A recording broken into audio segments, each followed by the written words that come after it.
Gandang gabi, ako'y nagbabalik, DJ B-Boy Bibo para sa ating tuloy-tuloy na BB Time tungkol sa usapin para sa mga hindi na mahal pero pinaglalaban pa rin. Alam nyo yung mga ganitong klase ng tao kung magmahal, masasabi kong talagang genuine yung love na binibigay nila. No? Yung tipong kapag binitawan nila yung salitang I love you or mahal kita, taos puso talaga, no? Yung talagang tagos hanggang bituka, gano'n. Diba? Kasi gano'n naman talaga dapat eh. When you love someone, you don't just keep on saying it verbally. Dapat laging may kalakip yun na action at pagpaparamdam na talagang mahal mo nga talaga siya. Diba? Kasi karamihan sa ngayon, sabihan ka lang ng I love you, parang kuhang-kuha na yung loob mo. Diba, sabihan ka lang ng mahal kita para bang feeling mo siya na talaga. Diba, hindi ganun yun. And that's the definition of genuine love. Puro at solido. However, kahit na ganito tayo magmahal, no, yung mga yes friend, hindi natin maikakaila na hindi tayo parehas ng perspective sa pag-ibig. Yung iba nakita lang nila sa ganda, di ba? Nakikita sa itsura. Nakita lang yung my day na ang ganda-ganda. Naku, mahal ka na raw niya. Yung iba naman pinusuan lang yung Facebook post. Feeling niya agad mahal na siya. Parang ganun kababaw yung tingin ng iba sa pagmamahal.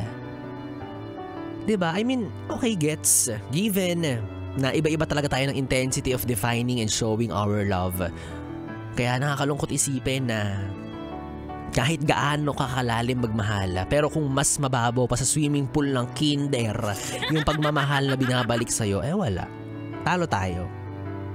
Kaya ang daya-daya isipin, no, na minsan kung sino pa yung nagmamahal ng totoo, sila pa yung madalas niloloko, madalas iniiwan, pinagpapalit. Like, bakit?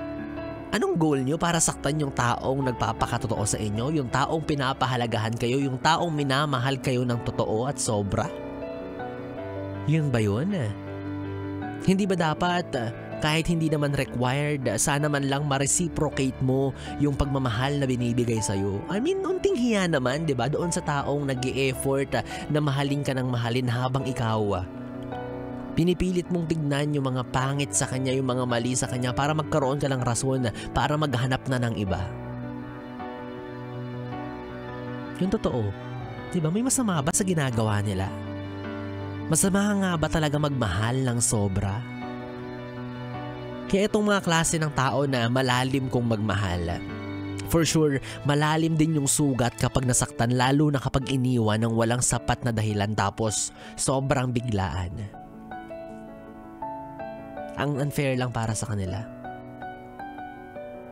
So, ang ibig sabihin nun, mas malalim yung sugat, mas halata yung peklat. Which is unfortunately nagiiwan sa kanila ng trauma, kaya sa mga susunod na pagkakataon na magmamahal sila ng iba, wala na. Reserved na. May takot, may trust issues. I mean, di ba? Hindi natin sila masisisi kasi may takot na talaga sa kanila. It is valid.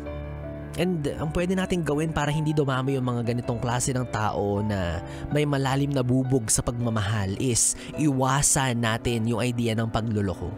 Iwasan natin yung idea na hindi natin pahalagahan yung tao. Kumbaga, idea ng pagiging walang kwenta sa relasyon. Kasi ang relasyon, it takes two to tango. Hindi mo matatawag na relasyon yan kapag isa lang yung nag-work. Diba? I mean, hello. Paano ka bubuo ng isang mahabang tulay kung isa lang yung bundok? Bundok talaga, hindi mo pwedeng hindi mo pwedeng kalsada lang. O ini Biboy, nakakainis. Di ba kasi doon talaga usually nagsisimula yun no? Napapasa natin yung trauma sa iba, which is very unfair para doon sa mga bagong taong mamahalin natin. I mean, hindi porket niloko ka rin nung ex mo, meaning lolokohin ka na nung bago mo. I mean, sige, ibibigay ko sa'yo yan. Hindi kita masisisi. Nararamdaman mo yan, valid yan, totoo yan. Diba? Hindi kita masisising na niloko ka noon, pinagpalit ka noon, may takot ka ngayon, may bubog ka sa puso mo ngayon. Meron kang hinala, meron kang trust issues. Pero unfair doon sa taong bagong mamahalin mo na yung mga bubog at kasalanan nung nakaraan mo ay ipapasa mo rin sa kanya. Dapat kapag papasok ka sa isang relasyon, dapat you are a new one, a refreshed one. Bago lahat sa'yo, bagong pag-ibig, bagong simula. Kasi kung patuloy mo lang babaunin yung mga sakit ng nakaraan mo papunta doon sa bagong taong mamahalin mo, magiging unfair yun sa kanya. Hindi niya deserve yung latak na yun. At yung laman ng maleta mo, ng bagahe mo, iwanan mo na yun. At kung hindi mo kayang iwanan, hindi mo pa kayang totally bitawan, huwag ka munang magmahal ulit. Huwag ka munang pumasok sa bagong relasyon. Because you are not yet totally healed. And it's okay. Hindi ka naman nire-required, wala naman nagre-required sa atin, di ba, na magmahal agad-agad after mong sumabak sa isang matindi at masidhing relasyon. Di ba, wala namang ganun. Wala naman tayong hinahabol. So kung feeling mo hindi ka pa talaga ready, di wag ka munang magmahal. Okay lang yun. Hihintayin kita ako. Di ba, kaya ikaw, para sa'yo, yes, pre, na nagpapatuloy na nagmamahal ng taong hindi ka na gusto or hindi ka na mahal. Alam mo, one day I hope maka-move forward ka na, no? At sana hindi ka na mawalan ng tiwala na may magmamahal pa rin sa'yo ng totoo. Yung kasing lalim ng pagmamahal na binibigay mo. And most importantly, sana hindi ka mawalan ng tiwala sa pag-ibig.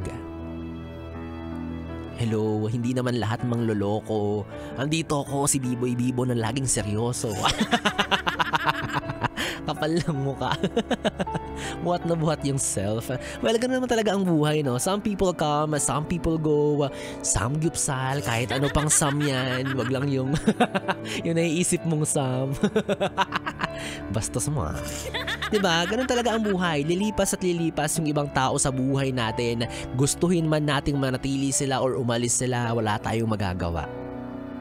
Totoo yun na minsan nakikidaan lang sila sa buhay natin para turuan tayo ng lesson. Diba? Yun naman yung mahalaga dun yung babaunin mong lesson.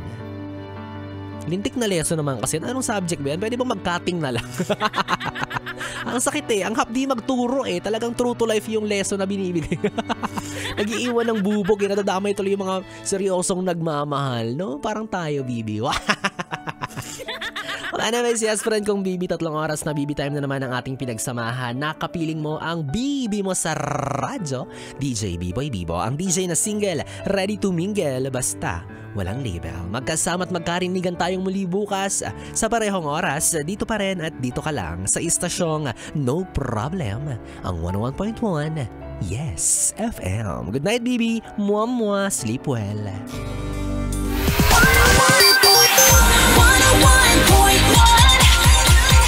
Yes FM.